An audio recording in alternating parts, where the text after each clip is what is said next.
Selam i pozdrav, dragi moji prijatelji. Evo ja već 2 sedmice u Bosni na odmoru. 2 sedmice hodam, obilazim, pola sam Bosne obišao. Ljepota. Gdje god da dođete, ljepota. Bio sam i u svom Mostaru. Joj, da vidite kako su nam smokve rodile ove godine.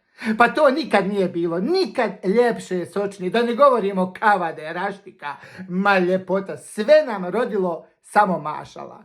Jedini problem u Mostaru, u vezi Hadžilopine, onog direktora Telekoma, klima mu se stolica, pola Mostara je u panici. Šta će se desiti? Šta će se desiti ako ode Hadžilopina?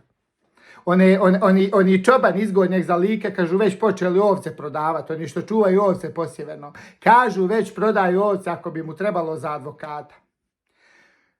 Onaj džudista što hoda pa ga slika kad uči Fatihu. Kažu, usro se moraju pelene svaki dan mijenjati. Ma katastrofa. A ostalo sve perfektno. Bili smo i u Sarajevu. Odveo svoju suprugu, rekao, hajde malo da te odvedem do glavnog grada. Došli gore, gdje ćemo? Hoćemo li u Želju na ćevape? Rekao, kakav Željo, kakvi ćevapi? Prvo idemo pred trezor proučiti Fatihu. Kaže, što tamo? Pa rekao, tamo je naš sultan proveo rat. To je mjesto gdje Bošnjaci trebaju doći i pomoliti se dragom Bogu. Otišli pred trezor, proučili Fatihu. Pa kaže, nije on stradao u ratu. Pa rekao, nije stradao, ali zamisli da se ona neka knjižurina otisla iz one stalaže gore, iz onog regala, pa mu na glavu mogao je čovjek stradati. Proučiti Fatihu za svaki slučaj ništa ne košta.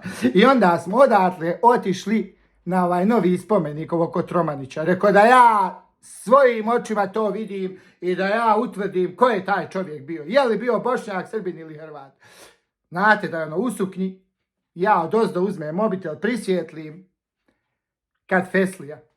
Nema ko se s ovog mjesta kolaže. Ma Feslija, govorim ženi, meščini i bio je musliman. Kaže, ona ne vjerujem, dođi, rekao da vidiš. Gleda ona, kaže, mašala, uzela. Ma jest, kaže, ovo je Feslija. Ma rekao, puštaj to, narod iza nas gleda, nosite đavo. Uglavnom, Feslija je, da znate. Moram vas razočarati, dragi naši sugrađani srpske i hrvatske nacionalnosti. Ovaj Kotromanić je bio Bošnjak, znači Feslija, samo taki.